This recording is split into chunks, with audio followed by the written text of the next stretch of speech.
Dando início aí aos trabalhos, e já entrando na questão dos princípios, né, eles estão no artigo 5º. Só vou trocar a cadeira aí.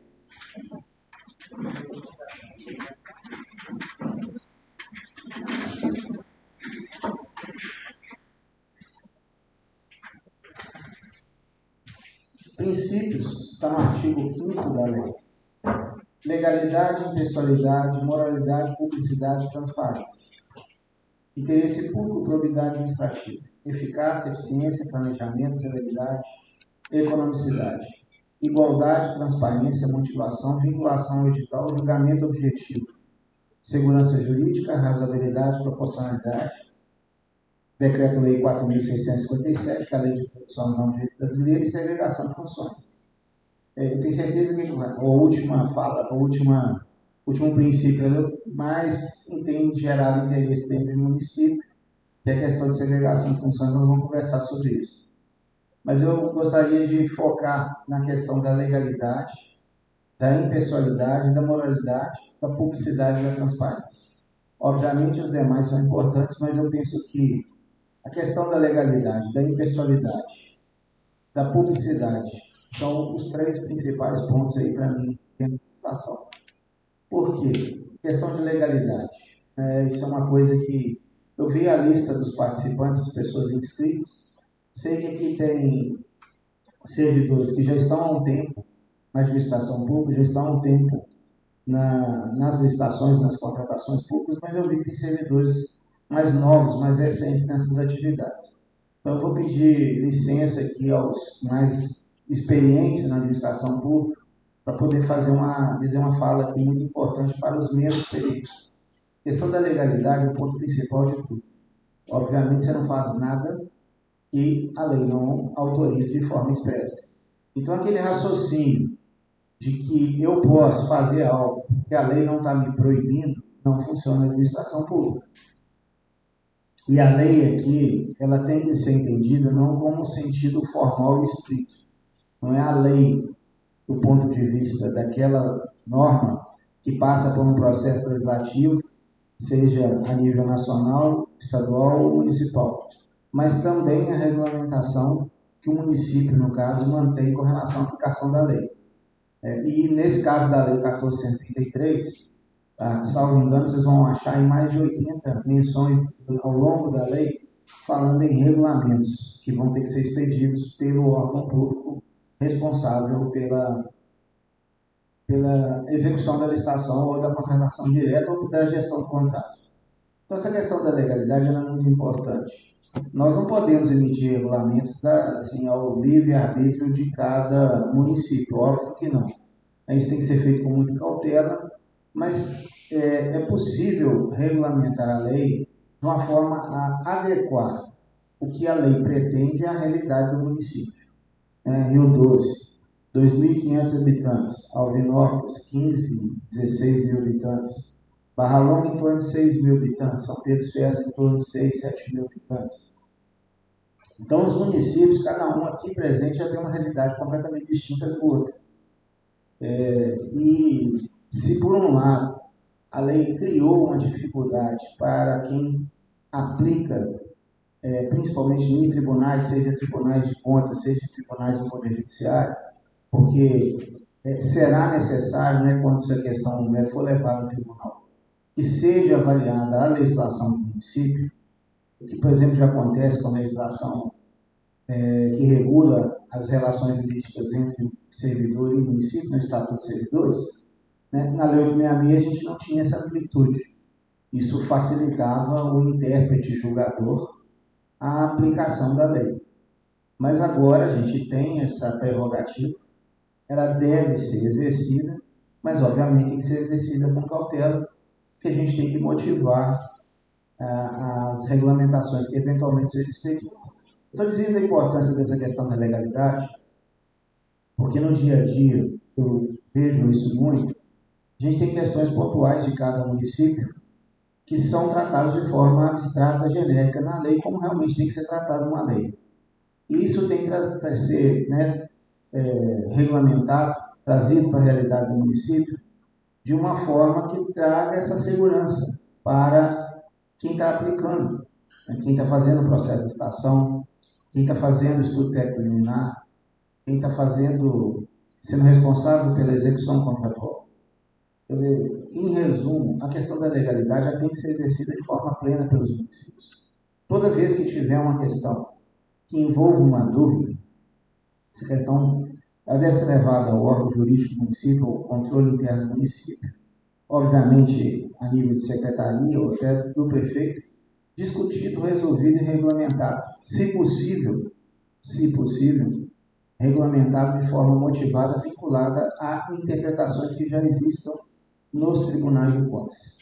Vou dar um exemplo aqui no Simval. Desse ano passado, nós estamos discutindo aqui uma questão que ainda não está decidida, com relação à vigência de ata, prorrogação de ata e renovação do saldo das atas. Então, é uma questão que nós estamos discutindo, essa discussão começou semana passada.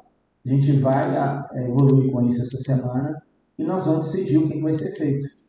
E com a decisão vai ser expedido um regulamento para isso. A partir da expedição do regulamento, o pessoal que trabalha na licitação, principalmente na gestão de contrato, vai seguir e vai aplicar essa norma. Eu estou dizendo isso porque, especificamente na questão da ata, é uma questão controvertida. Nós temos o Tribunal de Contas de Minas que não concorda em renovação do saldo. Quando você tem renovação da ata, você tem Ministério Público Federal, Advocacia Geral da União, uma infinidade de tribunais de contas no país que fala exatamente o contrário. Então vai ter que pesar uma questão e outra, motivar o ato, se for a decisão for pela renovação dos saldos. Então, princípio da legalidade. A partir do momento que expediu-se esse regulamento, a pessoa, né, o agente público que está executando esse regulamento, ele não pode ser acusado de improbidade. Ele está dando cumprimento a uma norma do município, princípio da legalidade. Ele está agindo de boa fé porque ele recebeu uma determinação. E quem expediu também motivou o ato, que é a questão da lei, Decreto-Lei 4.657, lá no artigo 28, quando fala da questão de erro grosseiro.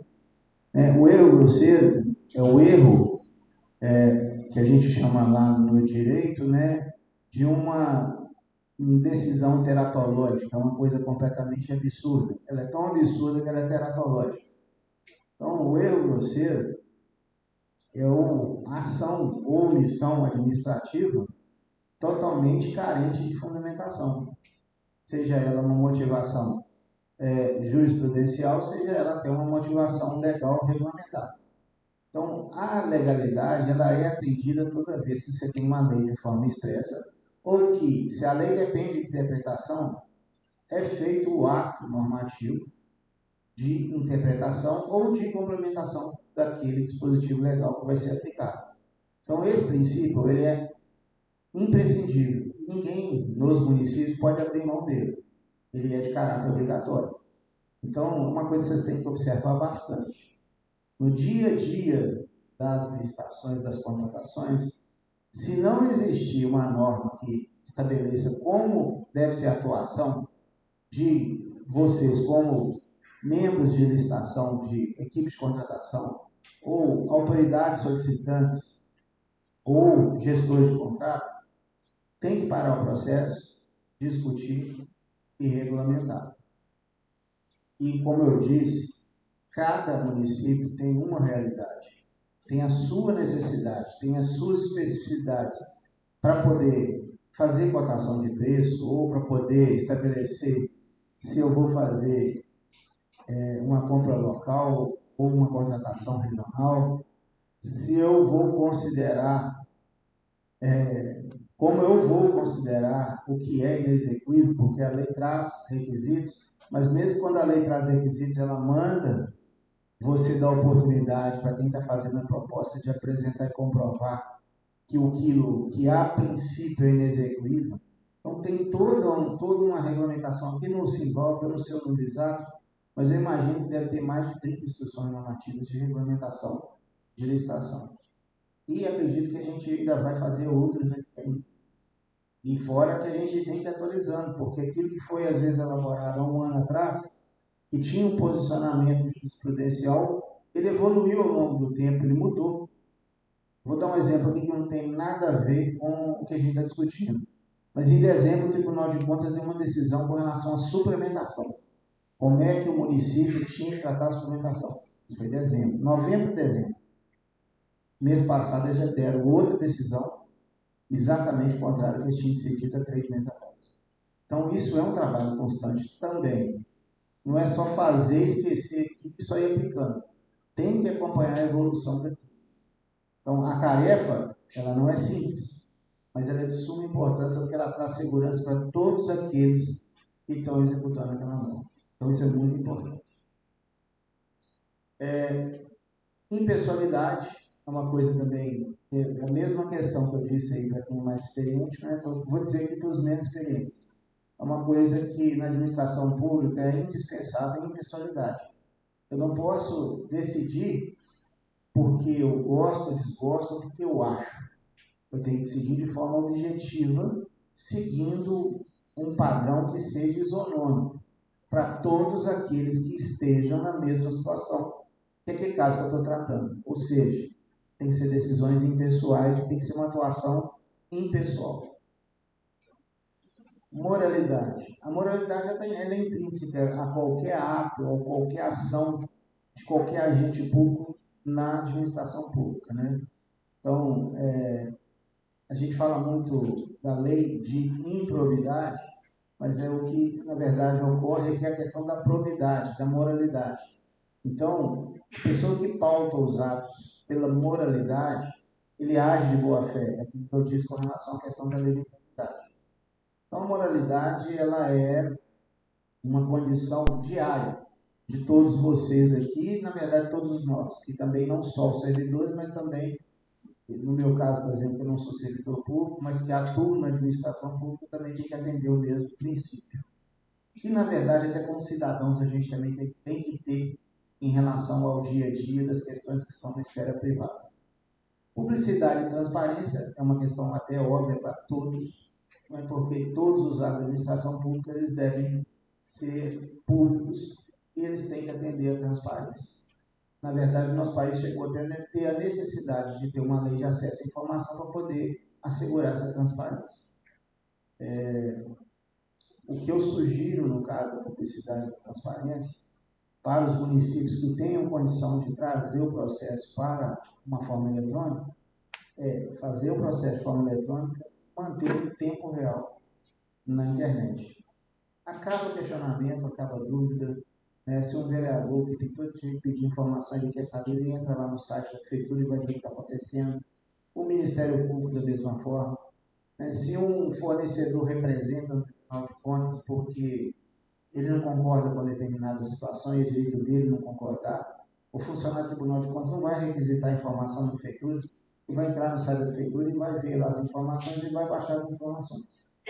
Então, a transparência, ela diminui a dúvida de quem está do outro lado, lendo, interpretando e aplicando o que nós, aqui do nosso lado do município, estamos realizando. Interesse público, as decisões que forem tomadas ao longo do processo, elas têm que atender o interesse público. Necessariamente, elas não têm que atender única e exclusivamente o interesse público. Deve-se buscar um equilíbrio entre o interesse público e o interesse privado. Porque se a gente não atende também o interesse privado, a gente não atende o interesse público, porque nós vamos afugentar o privado de negociar, de contratar e de manter relações jurídicas com nossos entes públicos. Então, tem que haver um equilíbrio. Sempre existe isso no dia a dia das nossas vidas. E esse equilíbrio tem que existir.